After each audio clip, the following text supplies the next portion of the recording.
Praise the Lord. Thank you for joining through this Zoom meeting. Today we are going to see about Noah's flood. That's a great flood. And also why God was very sad seeing our sin and how we have to rectify from our sin, how to come out of a sin cycle. So thank you for joining. And I'm sharing the screen so you can understand it clearly.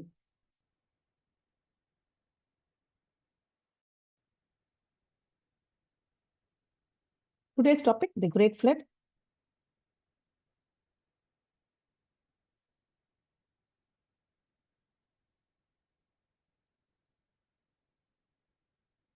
Our sin makes God sad.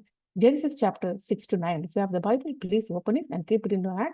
And certain words I also display. And if you want, you can read from the Bible also. So today's topic is the great flood. Our sin makes God sin. Genesis chapter 6 to 9. As you all know that we are for some weeks meditating about the book of Genesis. And Genesis book has 50 chapters and is mainly divided into two branches. And God's dealing with mankind in general and God's dealing with the nation of Israel. You all know that about Abraham, Isaac, Jacob, and Joseph. That's coming from chapter 12 to 15. But from chapter 1 to 11, it is a general thing about mankind. So first 1, 2, and 2 chapters about creation, and 3 to 5 chapters about the fall of man. That we have already finished for the past few weeks. And today we are going to see about the flood from chapter 6 to 9. Let me go to next slide. So what's the point to remember for before taking the class? Because I told you this Genesis chapter is one group is 1 to 11 chapters. So until I finish the 11th chapter, I'll give you every week what the points, what the lesson we learned from the previous lesson, previous classes. So first of all, the point to remember in the chapter 1, the God worked extended over 7 days. So God, on the first day, God created light, and second day, God separated the sky from the water, so sky, and third day, God separates the land from the water, so God created sea and the land on third day, and on the third day, God filled the land with the plants. Okay, then the day four, God created sun, moon, and stars, and keep it on the sky. And day five, to fill the sky, God created bird. To fill the water, God created fish. And the day six, to fill the earth, God created land animals and human beings. And the day seven, God rested and declared creation go very good. So God rested not because he was very tired.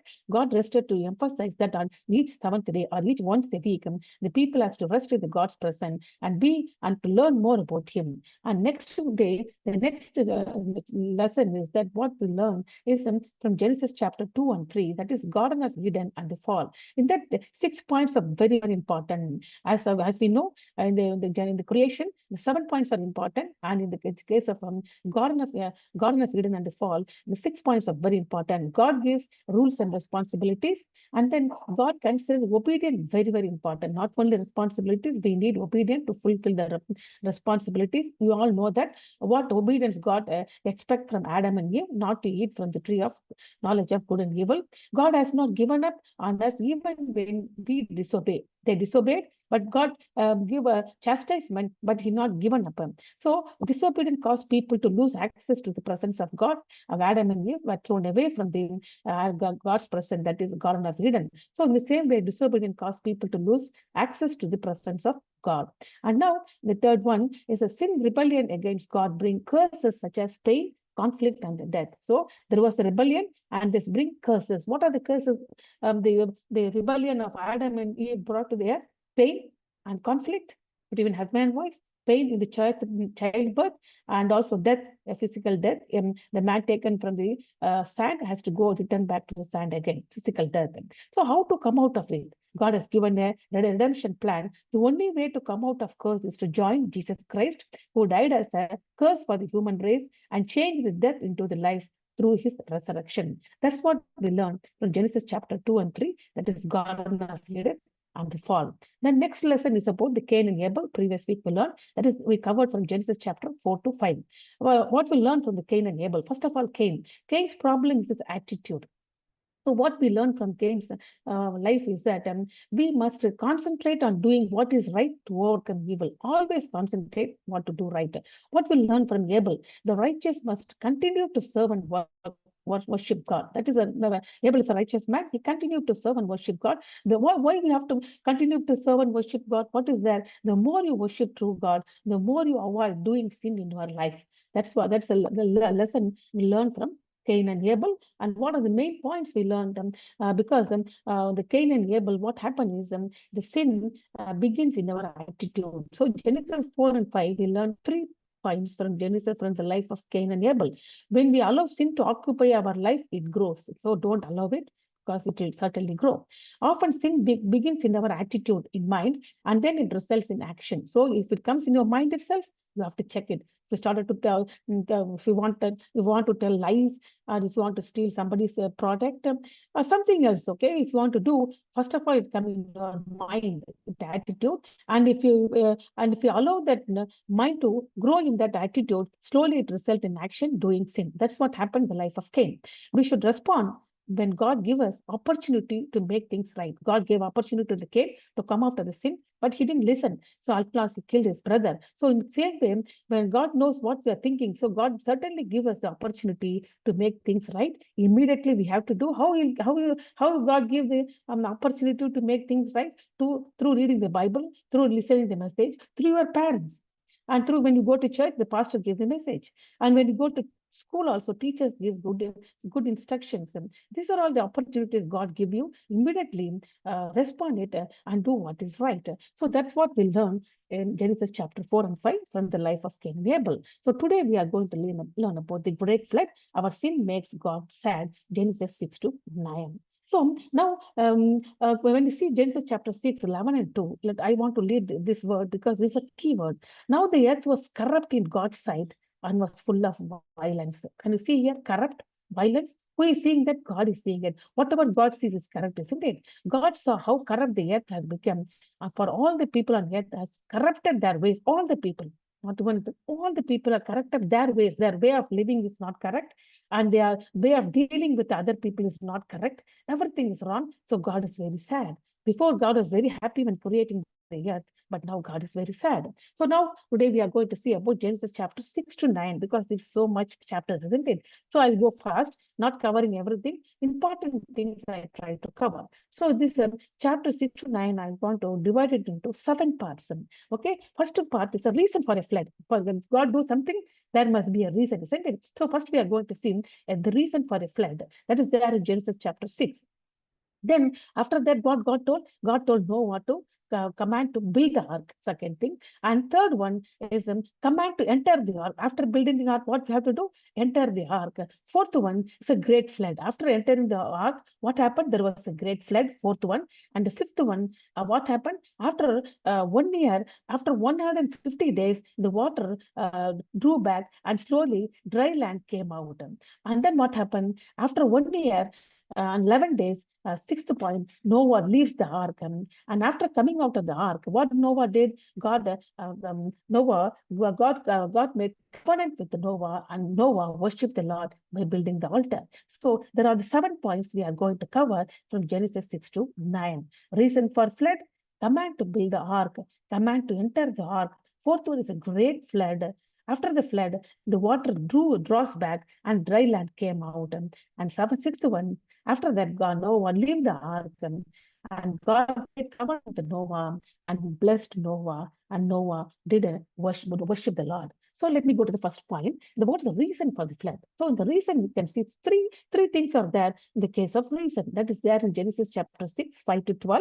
I'll just teach you. When after this lesson, please read from Genesis chapter 6 to 9. Please, I will tell your mother also to make you to read at least one chapter a day, because it is very important. After listening this message, you have to read it. Then only you can understand it further. Okay. So Genesis chapter 6, 5 to 12, let me see. First one, the reason for the flood. Three reasons are there. What God saw, how God felt, what God want to do. So let us see in the reason of flood. Three things we have to answer. What God saw, how God felt, and what God want to do. That is then, first of all, what God saw, it is then Genesis chapter 6, verse 5. I read it down. Okay, what God saw, the Lord saw how great the wickedness of human race had become on the earth, and they were very inclined of the thought of his human heart was very evil all the time. The thought is very bad, and their action is also very bad. That's what the sin, who did it? Cain did it, isn't it? Now the people are continuing the same sin, what Cain did it, isn't it? Cain got angry and jealous of his brother because his offering was accepted. So he called Abel to a separate place and killed him. The same thing's happening when the people are angry with the neighbors. They're not showing love. They are killing them immediately, and nobody is there to punish them. So violent was very bad. The thought is very bad. Their action is also very bad. So God saw that. And what happened? How God felt. That is that Genesis chapter 6:6. The Lord regretted that he has made a human being on earth, and his heart was deeply troubled. So don't make trouble the Lord.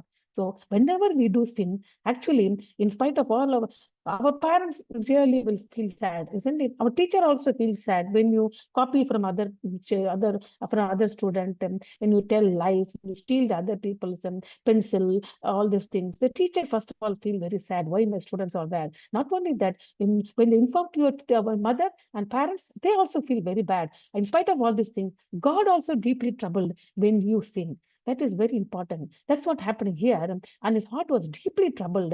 Previously, what happened? He was in great pain, isn't it? That's what the curse given. During the childbirth, she has to go through the pain. And what about Adam? When Adam worked on the ground, he has to go through the pain because the earth is not going to produce immediately the crop. It produced thorns and thistles. So they were in pain because they feel that pain because they due to their sin. Adam and Eve did sin, so they went through the painful situation. Now the Lord Himself feels that pain. If Lord did sin, no, Lord didn't do any sin. The pain was imposed of the Lord due to the sin of humanity. So that's what I said. The topic is the sin made God sad. Okay, the great flood, the sin made God sad because the pain was imposed of the Lord due to the sin of humanity. So how God felt? He was very sad. And what God want to do now? He want to rectify, isn't it? How he was going to rectify? So the Lord said in Genesis chapter 6, verse 7, I'm reading Genesis chapter 6, verse 7. So the Lord said, I will wipe from the face of the earth the human race I have created, wiping out. See, when you write something in a book, if you want to erase it, if it is in pencil, you have the eraser, isn't it? You just erase it, isn't it? When something fell on the when something fell on some food or fell on your cloth, what you do? You just wash it and take it out the dirt from your cloth. The same way, what God want to do? God want to wipe from the face of the earth the human race have God created, wiping out, just wiping out.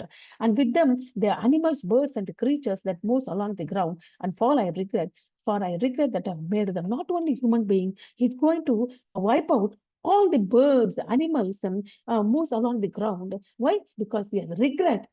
God is regret now, not is happy, is very regret. We don't know why God also wiping out the birds, animals, and the creatures that moves on the ground. They may be the innocent victims, but no other way that God has to do something to wipe out the sin from the world. So He is allowing even the innocent victim to go through the judgment. So what God want to do? Completely wipe from the face of the earth the human race. As we erase something what we write wrong on the paper with the rubber, God is going to wipe out from the human race from the face of the earth. Now, next third question: Why did why did Noah escape from the flood? Now, next point is what? Noah is going to only one man and his family is going to escape from the flood. That is there in Genesis chapter 7, 8 to 9. God found, I'm going to read Genesis chapter 7, 8 to 9. God found favor in the eyes of the Lord. Noah was a righteous man, blameless among the people of his time, and he walked faithful with God. So now comes the man named called Noah. Okay, Noah is the 10th generation from the Adam. He belongs to which generation? 10th generation. And now Noah escaped from the flood because of his righteousness and blamelessness. Don't think that Noah didn't do any sin at all. Don't think that he's a perfect man. That is not the thing. So what do you mean by righteous and blameless? Righteous means right in action. Always we try to do right in action, but Abel did right in action, Cain do wrong in action. So what is righteous? Righteous means right in action. What is blameless? Free from defeat, free from defect. So always try to make yourself free from defect. That is all blameless. So you can say, in your class, this student is blameless, and that boy is blameless, that girl is blameless. They are perfect in studies. They always come to class, and they listen from teacher. They never hit other people. They love other children. They help the other children when they are suffering. They teach the other children when they don't know, understand what teacher is teaching. And always the teacher said, this child is blameless. This boy is blameless. So this we call as a blameless, free from defect. Noah has three sons, namely Sam, Ham, and Japheth. Okay, remember this. Not only Noah's wife, and Noah's three children, and three boys, and Noah's son, the boy's wife. As altogether, 8 people are going to be rescued from the world, and all other people and other creatures are going to be wiped out from the face of the earth. So, what is the reason? The reason is righteousness and blamelessness. This is what God expects from me and you. Even when you are in your workplace, even when you are in your school, even when you are in your home, always try to be right in action and free from defect. Then God will certainly help you, bless you in all the ways you are doing in your entire life. Then next go to second topic. The command to build the ark. Now what is it? Now there's a command for the God. That is there in Genesis chapter 6, 13 to 22. How to build the ark? First question is what? How to build the ark. Second question is what to do after the ark to build. Two questions we are going to answer. Every time we put some question and try to find the answer for the Bible. So first two questions we are going to ask the question from this portion is that how to build the ark and what to do after the ark is built. Let us go to the how to build the ark. There in Genesis chapter 6, 14 to 16. Then how to build, God give the measurement. God give the measurement to Noah how to build the ark. The ark was about 450 feet long, 75 feet wide, 55 feet height. So length, width, and the height. It's given. Okay. So it is long. Can you see here? 450 is very big number, isn't it? So the ship, that ark is going to be very long. And it also wide and height is also okay. Okay. So and what about then further information? It has 3 decks, 3 floors, divided into compartments. Each floor is divided into compartment with a row of windows around the top, okay, with the row of window. Well, I will show the map now, show the boat. This is look like this, okay? So 3 compartments, 1, 2, and 3 compartments. Sorry, 3 decks, 1, 2, and 3 decks, and each divided into so many compartments. And the top there are so many windows. Okay, the top there are windows. And you see here, this is how it look like. Okay, and just imagine, we don't know how it look like. It's just like according to the measurement, can you see it is very long, and it is width is also okay, and the height is there. So, but and this is how God gave the instruction to Noah how to build the ark. Let me go to next one. What to do after the ark is built? How many years it took for Noah to build the ark? 120 years. 120 years it took for Noah and his family to build the ark. We don't know that Noah alone built the ark, or his son and their family helped him, or he may be a great rich man. He also kept some helpers, like employers, to build the ark. Nothing was given. So we cannot speculate what is happening. Just we have to accept Noah built the ark. That's all. It is given. And how it was built, it has the construction and how it should be inside. Everything was finished. How many years? 120 years. And now, what to do after the ark is built? That is there in Genesis chapter 6, 19 to 21. You have to bring the ark, two of all the living creatures, male and female, to keep them alive with you. What we have to do? We have to bring two of the, Noah, what you have to do? You have to bring two of all living creatures, because God don't want to make human beings are there in the boat. You don't want to create again all the living creatures. Okay, so they have to multiply. So you have to keep at least two, male and female, alive. So what is God doing? A male and female, to keep them alive with you. You have to take every kind of food that is to be eaten and store it away as food for you and for them. For the animals, birds, also you have to prepare the food and keep for them and for you also. That's why it took 120 years. Not only construction, he has to collect the food. Noah did everything just as God commanded. Noah didn't ask why. Noah didn't ask how. And Noah didn't ask where. Noah didn't ask when. No question. He was just obedient. and he didn't see rain before itself. No, God is telling it's going to rain. He accepted. So in our life also, when God gives certain commandment, don't ask why. Just follow it. Just do it because God wants to rescue you from the great danger which is going to happen to you because God knows what is going to happen to you in your future already because He wants to rescue you from that great danger. Certain commandments, certain instruction God gives. Don't ask why. Just do it. God will certainly bless you and rescue you from all dangers of your life. And the next is the command to, next topic is what? Command to enter the ark. Now, now after the building of ark is over, God is now commanding to enter the ark. That is there in Genesis chapter 7, 1 to 7, 1 to 10. 7 days from now, I will send rain on the earth for 40 days and 40 nights. 7 days. God is first, can you see here? God is talking now after 120 years. God is talking to Noah again.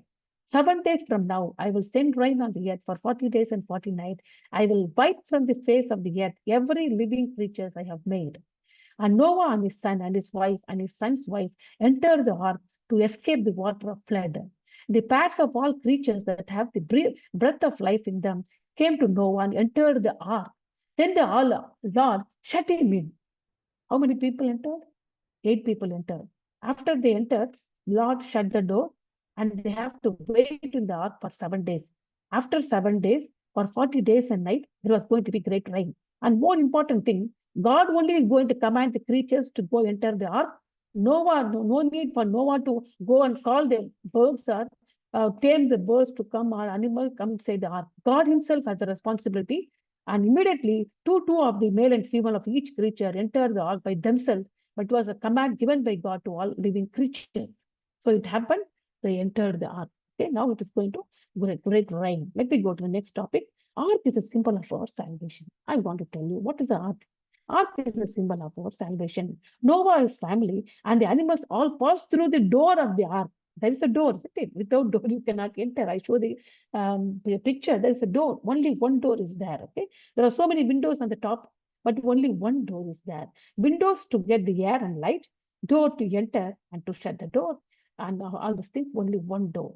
The door is a common symbol of Jesus Christ. So Jesus Christ, there are so many symbols we can call Jesus. So here we call Jesus as a door. Through the door only, if anyone can enter, they will receive the salvation. So door is common symbol of Jesus Christ. The Lord shut Noah and his family in, and that means in the ark. That means Noah and his family could not have saved themselves. They cannot save. For example, if God is not shutting the door, for example, if the great rain comes, if immediately the door opened, what happened? And all the water enter, they are also going to perish, isn't it? So God has to shut the door the same way. We cannot save ourselves, isn't it?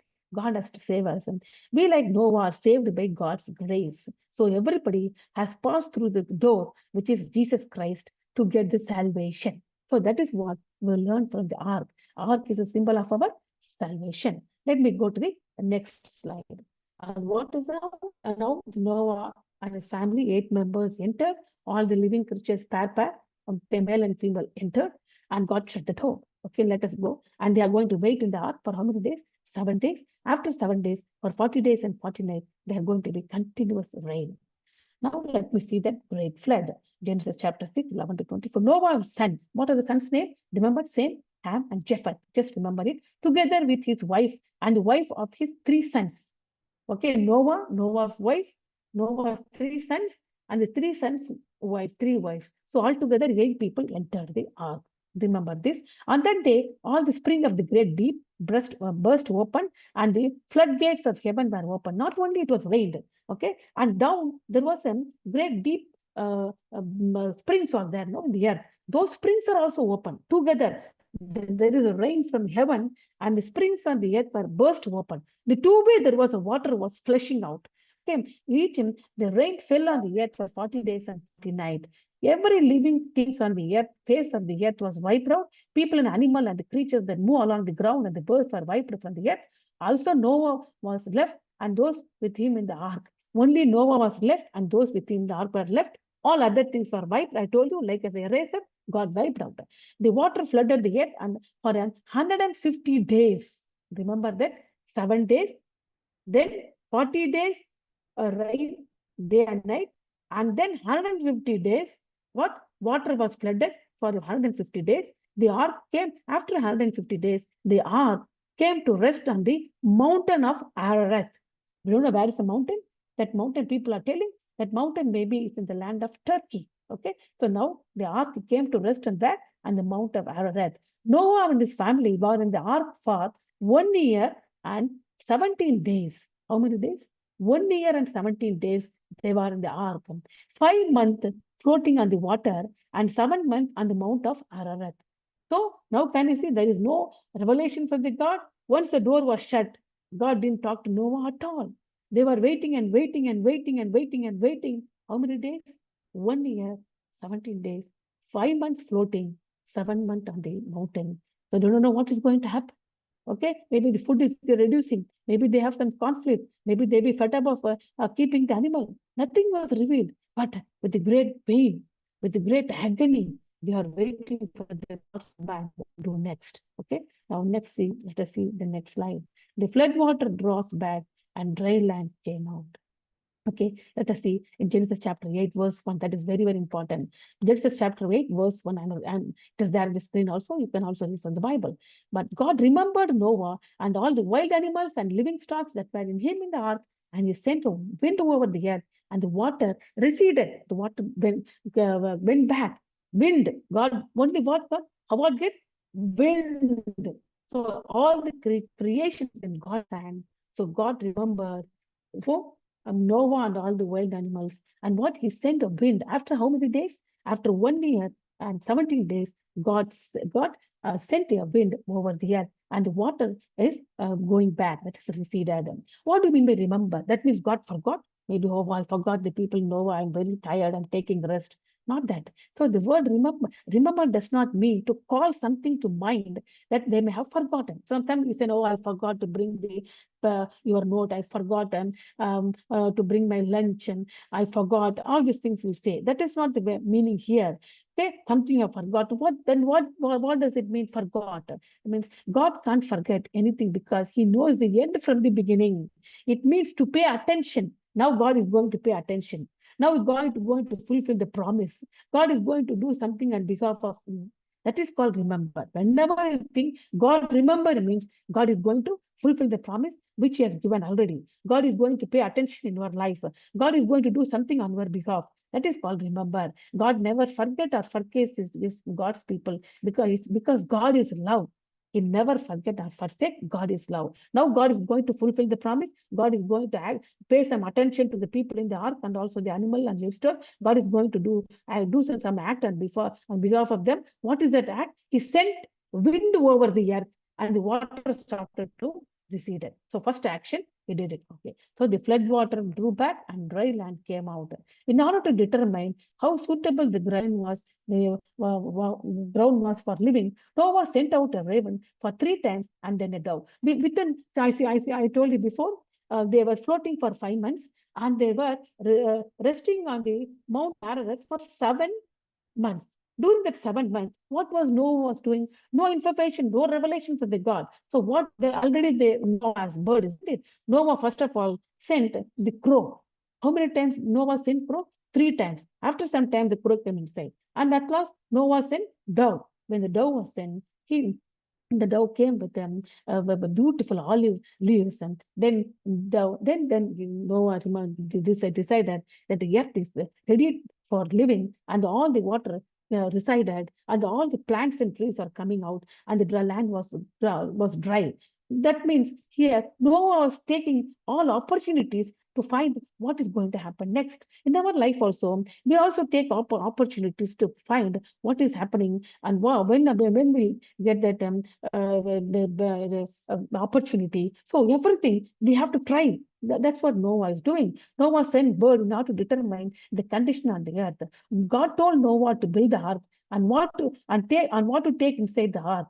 But God didn't talk to the Noah, and he stopped once Noah was locked inside the ark. God is not talking. So after 1 year and 17 days, God said to Noah, "Come out of the ark, you and your wife and your sons and their wives." For how many days? Come out for 1 year and 17 days. I put 11 days, I'll change it. 1 year and 17 days, God said to Noah, come out of the ark, you and your wife and your sons and the wives and their wives. So everybody, 8 people came out. In between, what Noah did, Noah sent the crow for 3 times and dove for 1 time to determine the condition of the earth. Now let us go. Noah leaves the ark. Okay, Genesis chapter 8, 15 to 22. The first thing after leaving the ark, what Noah did, Noah, first thing Noah does is to worship the Lord. That is very, very important because God so far um, protected them through the flood. All the living creatures were perished. God remembered after 1 year and 17 days. Everything is a marvelous one. So immediately God worshipped, and Noah worshipped the Lord. Noah built an ark, altar to the Lord. This is the first reference to the altar in the Bible. First reference to the altar. What do you mean by altar? When they build the altar, they will sacrifice the animal. They put a fire on the animal completely burnt. That smell, God will smell it, and it is sweet aroma. Why they are doing this? What does it symbolize? That symbolize that they are giving the full surrender to the Lord. As the animal was burnt, they are surrendering the entire life to the Lord. And God has to accept their life, and they are going to do the will of the Lord. That is the meaning of it. And worship the Lord. That is the meaning. That's meaning of surrender the life. In New Testament days, Jesus Christ died, surrendered himself totally for our sin, and died for our sin, and took the place of our sin, and he was condemned. And believing Jesus Christ, we are saved. So this sacrifice symbolized Jesus Christ in the New Testament days. And this is the first reference to the altar in the Bible. We should not conclude that Noah did not previously worship. Don't think that Noah didn't worship at all. Noah could not have built an altar inside the ark. Once he came out of the ark, he built the altar and gave the burnt offering. The main point here is Noah's first act indicates his faith that God has brought him through the flood. Through the faith of Noah, God brought him through the flood, and for that, Noah made an offering. God, after the Noah did the offering, worship the Lord, after the burnt offering, God made covenant with Noah. That is there in Genesis chapter 9. What is the covenant? This covenant, the God instructed, covers the 4 areas of the life. This covenant covers the 4 areas of the life. Covenant means what? Always, after the great war, the people in the war make a covenant. See, there is the war has happened. It's just hereafter there is not going to be war. And I, as a king, I put certain rules for you. You has to take out all these rules. And so this is the covenant. After the great war, the people always make covenant agreement. That's the agreement is what is what happened is happened. The big king says, "See, you are a small king. Okay, you came all this mistake. Hereafter, you should do like this. You should obey. Then I will never do all these things to you. There is a great agreement. There's not going to be any war." So in those days, people make a covenant. Now God is making a covenant with Noah. God is the biggest, greatest one. And Noah is an ordinary human being. So when God made the covenant, he gave the instruction about the 4 areas in life. Who is giving the instruction? God. Because he's the biggest one. He's the greatest one. So the greatest one only give the instruction to the small one. So the small one is what? Noah. Greatest person, greatest being is a God. So God is giving the 4 instruction which covers the 4 areas of life. First is increase in number. Only you are 8 people, you have to increase. And then providing for life, and that is there, and protecting the life and enjoying the life. So there are increasing in number, providing for life, protecting the life, and enjoying the life. These are the instructions God gave regarding the 4 areas of life. This is the God's covenant with Noah. Okay, what is the letter C? Increase in number. You also know it is there in Genesis chapter 9, 1 and 10. Then God blessed Noah and his sons, saying to them, "Be fruitful and increase in number and fill the earth." Where we found this? It God said this first of all to Adam and Eve. Now God is saying the same thing to Noah and his son. God prepared the earth and cooked and kept Noah and kept Adam and Eve and told them to multiply. Now also God wiped out the rebellious thing, and he made the water to reside and make the earth conditions ready to increase, and telling the Noah and his son, be fruitful and increase in number and fill the earth. So now the people are going to increase. Now next, what is that? Providing for life. They need something to eat. That is that Genesis chapter 9, 2 to 4. Everything that lives and moves about will be food for you. But everything that lives and moves also. Just as I gave you the green plant, now I give you everything. Now you can eat vegetarian food, non-vegetarian food, everything you can eat, providing for life. That means before flood, people were eating only vegetarian food. That is not mentioned. We don't know that. So if something we are not able to get the answer, just leave it in God's presence. Here it is given, both vegetarian or non-vegetarian, you can eat. Okay, that is a providing for life. The next is what? Protecting the life. What's the problem before? If somebody get jealous, that person is killing the neighbor. Nobody is there to govern the rule. Now, protecting the life is very important. Third one, Genesis chapter 9, 5 to 6. And anyone who murder a fellow human must die. If anybody murder, that person has to die. If anyone takes a human life, that person's life will be taken by a human hand. For God made human being in his own image. Now God is giving the ruling authority to the man. God cannot come down and punish every time. So the ruling authority God is giving to the man, and because God made human being in his own image. Can you see now there are so many rules in our nation, isn't it? When somebody do some mistake, what is the mistake and what is the punishment for that mistake? All the things are in the constitution. Each and every nation has a different rule, isn't it? So that rule was first of all put forth by God in the time of Noah, the covenant. So this is protecting the life. First one is what? Increase in number. Second one, what to eat, providing for the life. Eat both vegetarian and non-vegetarian, protecting the life. So if anybody who murdered fellow must die. Okay. And fourth one is enjoy the life. Don't be always thought, enjoy the life. How to enjoy life? I am confirming my covenant with you. Never again will flood water will kill all living creatures. Never again will a flood destroy the earth. Now enjoy the life. Don't afraid. I have never ever put flood to destroy the earth. Then God said, I am giving you the sign of my covenant with you and with all living creatures and for all generations to come. What's the sign? I have placed my rainbow in cloud. It is a sign of my covenant with you and with all your earth. So whenever you see the rainbow after the rain, when the rainbow will come? The rainbow will come only after the rain. How the rainbow comes? The light waves pass through each and every drops of water, which act as a prism. So the white light is when we go through that prism, and so many 7 colors are hidden in the white light that will reflect and as a rainbow. Understand? The water is white in color, but it has hidden 7 colors in that. So when white light pass through the water, what happened? That bright color, 7 hidden colors are visibly seen on the earth, on the sky, that we call as a rainbow. When the rainbow comes, only after the rain. Okay, first rain comes, then the sun rays come, the rays pass through the water drops. There comes the rainbow. When the rainbow is there, God is making this is a sign that I'll never destroy the earth with a flood. That is the God making the covenant with Noah. So each and every time you see the rainbow, praise God and give thanks to the God for his gracious rescue of the world.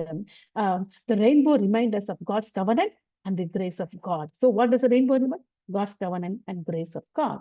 Now I'm going to finish. So far we learned about the Noah. So first the main point is Noah was an example of a believer. You and me are believers, isn't it? Who are the believers? Who accept Jesus as the Son of Man, who confess our sin, and we believe that Jesus died on the cross for our sin, and accept Jesus as Son of Man, and accepting him as our great authority. And so those people are believers, isn't it? So Noah is an example of a believer. So what a believer should do, that Noah did. What are the Noah did? Noah walked with the Lord and enjoyed God's presence. Why God selected Noah? How Noah find favor on the God's side? Because Noah walked with the Lord. Walked with the Lord means doing the will of the Lord, not walking with evil people, being in the presence of God always. That is walking with the Lord, doing what is there in the Bible in your life, not just reading the Bible, but also doing it, walking with the Lord. Noah walked with the Lord and enjoyed God's presence. First of all, first example of a believer. Second, Noah worked for the Lord in building the ark. Not only walked, he worked. Wherever we go, you have to work for the Lord. Noah worked for the Lord in building the ark. Next, what? Noah witnessed for the Lord. What do you mean by witness? Witness is that wherever you go, people come and ask you, how you are so good. Why you are behaving so? Because God is love. That love is Jesus Christ is love. So I love all my neighbors. I never hate them. I never do anything bad to them because God is love. I accept Jesus as my savior. So I am showing that love. So that is a witness. So the action, the way you talk, the action you do, and the way you're going to help the people is going to be witness that you are the children of God. So Noah witnessed for the Lord as a preacher of righteousness when he constructed the rock. How many years Noah was constructing the rock? 120 years. In 2 Peter 2, verse 5 says, when Noah was constructing the ark, he was preaching righteousness to the people and telling, please, you also build the ark for yourself. There's going to be great flood. I'm building my ark for my family. Please, you also, there's going to be great rain. He was preaching the righteousness. Don't do wrong things. Stop doing it. God is going to destroy the earth. Stop doing it. Take forgiveness, repentance from the God. Build an ark. He was preaching. Nobody is hearing, and nobody, everybody were laughing. They were doing sin as usual. In your life also, wherever you go, you should stand as a witness. Even the people around you are going to do something bad against you. They themselves do the bad. Don't combine, join with them to do the bad, but you be separated. You be a preacher of righteousness. You do the work of the Lord. You do what is right. You be like blameless. Okay, so that is the witness of the Lord. Now, third point for the believer is witness for the Lord. Then, fourth point, Noah while in the ark for more than 1 year, he waited for the Lord for the instruction. Certain times you cannot hear the God's voice. Okay, you hear it in this case for more than 1 year. No revelation for Noah, but he was not hasty. He was waiting in God's presence. That is very much important in your life. You have to wait in God's presence. In one day or other, certainly God will reveal what is going to next. Until that time, you have to wait in the God's presence. So the fourth point is Noah waited for the Lord for instruction. Fifth one, when Noah came out of the ark, he worshipped the Lord and committed himself to the God's will. That is called worshipping the Lord means not just singing the song and coming back. Singing the song and worshipping the Lord means accepting God as a savior and surrendering your life to do his will. That is what the true worship is. So that is what Noah did. That is what you and me are called to do. Wherever you go, you can say, I'm a small boy, small girl. Do the 6 things. Walk with the Lord and enjoy the God's presence and do the work for the Lord wherever you go. Be a witness for the Lord. And sometimes God never answer you. Wait on the God's presence. And fourth one, when God will give the answer to you, when God is making you to do something, immediately worship the Lord and commit yourself and do the God's will each and every day. Worship the Lord and commit yourself to the Lord, to God's will each and every day. So this is what the duty of a believer. That's what Noah did. That's what you and me are called to do that. Let us do that. So let me go to the last one, memory verse. Hebrews chapter 11, verse 7 to today's memory verse. And is Graceca is there or somebody or Sofika? Can you please read this memory verse? Somebody is there? Somebody or Aldrin and Aaron, anybody, Rio can answer. Anybody, please, anybody.